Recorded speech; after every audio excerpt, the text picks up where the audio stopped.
all about negativity sa NBA na eh, na even the current players, hindi lang yung old players, nagsasabi ng mga negative things about the brand.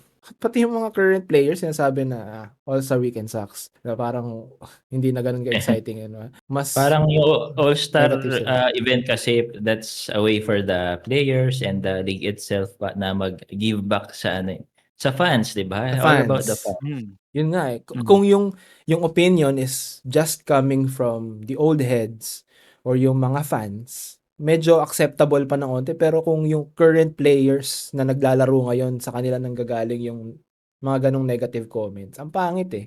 Ang pangit tignan. Hindi ba dapat you guys are working towards elevating the brand? Pinapatunayan nilang pera-pera na lang ang NBA Yeah. ngayon. Business na lang. Yun nga yung point ng All-Star Weekend eh. It's for the fans, hindi naman para magpahinga yung mga players talaga eh. Mga fans ang buhay sa league eh. Parang hindi magandang mentality sa mga current players yun pag ganun. Ito rin yung isang controversy about LeBron, di ba? All-Star siya, tapos last minute siya nag-back out dun sa All-Star game dahil sa injury niya daw.